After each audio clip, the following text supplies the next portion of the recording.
بعد فاعوذ باللہ من الشیطان الرجیم بسم اللہ الرحمن الرحیم عن سہل قال قال رسول اللہ صلی اللہ علیہ وسلم لا یزال الناس بخیر ما عجل الفطر متفق علیہ۔ حضرت امام بخاری نے، امام مسلم نے حضرت سہل رضی اللہ تعالی عنہ سے روایت نقل کی ہے۔ وہ فرماتے ہیں کہ میرے آقا نبی اکرم صلی اللہ علیہ وسلم نے ارشاد فرمایا، لوگ بھلائی پر رہیں گے جب تک افطار میں جلدی کرتے رہیں گے۔ ایک ہے جی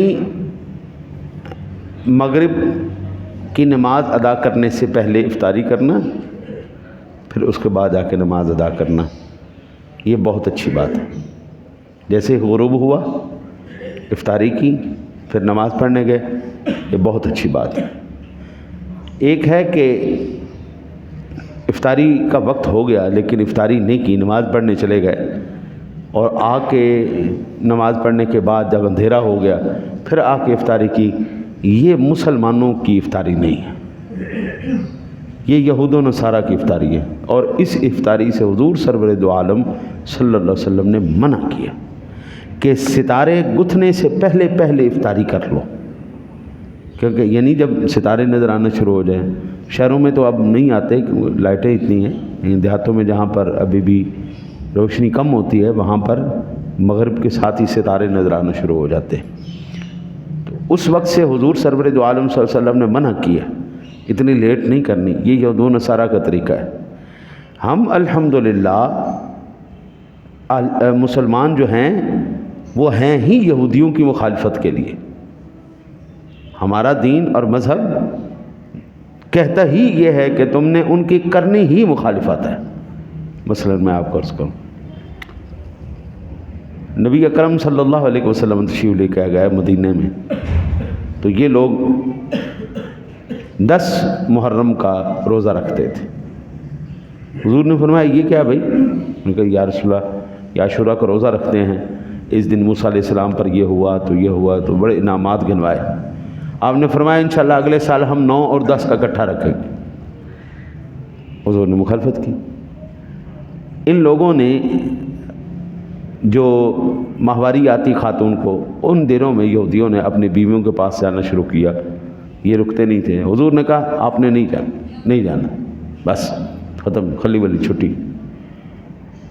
یہودی تڑپ اٹھا کہ یہ نبی ہر بات میں ہماری مخالفت کرتا ہے، یہ نبی ہر بات میں ہماری مخالفت کرتا ہے، کوئی جگہ تو چھوڑ دے جہاں پر اس نے ہماری مخالفت نہ کی ہو۔ حضور سرور دو عالم صلی اللہ علیہ وسلم کا عمل، یا یوں کہہ لیں مسلمان جب اپنے دین پر عمل کرتا ہے، اس سے بڑا منہ پہ تھپڑ یہودی کا ہے ہی کوئی نہیں۔ جب ہم اپنے دین پہ عمل کرتے ہیں نا جی، اس سے بڑا ان کے منہ پہ تھپڑ ہے ہی کوئی نہیں۔ اور وہ اس بات سے سخت ترین متنفر ہوتے ہیں، وہ اندر سے جل بھن جانا کہ یہ بندہ تو کامیاب ہو گیا۔ اس کے نبی نے تو ہم جب نماز پڑھتے ہیں، نماز پڑھتے ہوئے سورہ فاتحہ شریف تو پڑھتے ہیں نا، غیر المغضوب علیہم ولا الضالین، ہے نا؟ یہودی اور نصرانی، یا اللہ نہ ہم نے عیسائی کے راستے پہ چلنا ہے نہ ہم نے یہودی کے راستے پہ چلنا ہے، ہم دونوں کے راستے پر نہیں چلنا ہے۔ ان کو اس سے بھی بڑی تکلیف ہے کہ اپنی نمازوں کے اندر ہمیں گالیاں نکالتے ہیں، اپنی نمازوں کے اندر ہماری مخالفت کرتے ہیں۔ ہم نماز پڑھتے ہیں آج خود ان کی مخالفت ہو جاتی ہے۔ ہم روزہ صحیح وقت پہ افطار کرتے ہیں، ان کے آج خود یہودی کا کیا کام ہے؟ یہ نماز کو ڈسٹریکٹ کرنا، خراب کرنا۔ نئے جو ہے نا جی اسپیکر آگے، انہوں نے نمازوں کے بڑا غرق کر دی۔ انہوں نے کہا جی نماز شروع کر دو، جی رفع یدین شروع کر دو۔ بھائی جو 1400 سال سے نماز چلی آ رہی ہے اس میں کیا خرابی ہے؟ جو رسول اکرم صلی اللہ علیہ وسلم کی نماز ہے اس کو کیا تکلیف ہے؟ جو کثرت، پوری امت کی کثرت 90% جو امت جس طریقے سے نماز پڑھ رہی ہے اس میں کیا خرابی ہے؟ یہودی کی سازش، یہودی کی سازش ہے۔ ختم نہیں کہنا، ختم، خبردار، مر جائے بس ختم ہے، جنازہ خود دعا، یہودی کی سازش۔ وہ جب حضور سرور دو عالم صلی اللہ علیہ وسلم نے خود فرمایا ہے، عمل تو کیا، فرمایا بھی جب تم نماز جنازہ پڑھ لو پھر فوت شدہ کے لیے دعا کرو، فاخلصوا لہ الدعاء، اس کے لیے دعا کرو۔ اچھا جی، جب میرے نبی نے جو کہہ دیا کرو، اور یہ رفع یدین حضور نے منع کیا ہے۔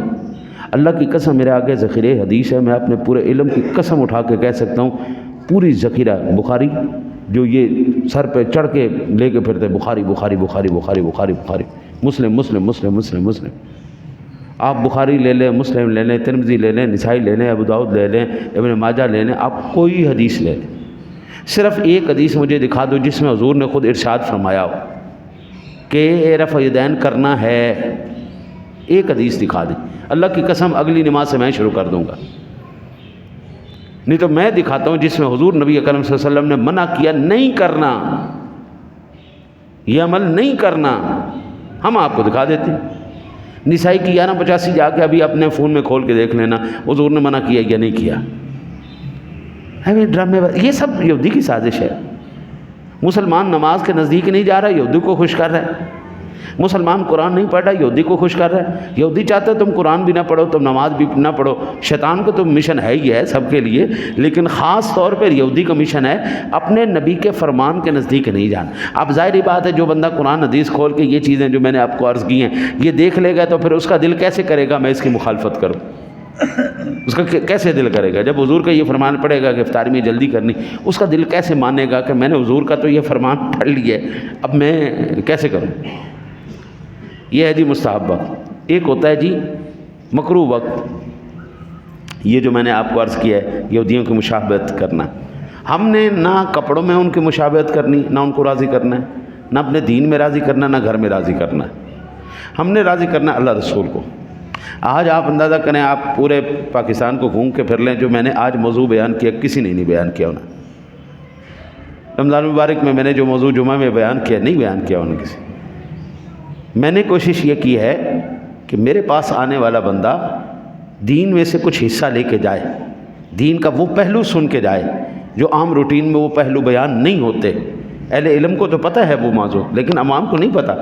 آج جو میں نے حدیث حضرت عبداللہ ابن مسعود رضی اللہ تعالیٰ عنہ والی بیان کی ہے جمعہ والے دن، آپ سنیے گا، آپ حیران ہو جائیں گے کہ یہ جو اس وقت حالات چل رہے ہیں یہ میرے آقا جی علیہ الصلوۃ والسلام نے بعین ہی اسی طرح بیان فرما دیے ہیں، بعین ہی 14 صدیاں پہلے، این پورا لوہے پہ لکیر ہے، کوئی ادھر ادھر بات نہیں، بالکل حضور نے میں ان میں سے ایک دو چیزیں آپ کو بتاؤں۔ حضور نے فرمایا بچے جو ہیں لڑکے یہ اپنے دوستوں کو زیادہ اہمیت دیں گے، باپ کو پیچھے کر دیں گے، بیٹیاں اپنی ماں کو پیچھے کر دیں گی، سہیلیوں کو آگے کر دیں گی، لوگ پیسے والے اپنے دوستوں کو قریب کر لیں گے، رشتہ داروں کو دور کر لیں گے۔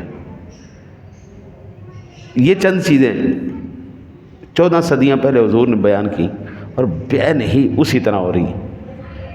یعنی آج ان چیزوں کا وقوع ہونا اس بات کی علامت ہے کہ ہم یہودی کی سازش میں پھنس چکے ہیں، ہم پھنس چکے ہیں۔ دعا کرو اللہ تعالیٰ اپنے حبیب کا صدقہ ہمیں حضور سرور دو عالم صلی اللہ علیہ وسلم کے طریقے پر عمل کرنے کی توفیق نصیب فرمائے۔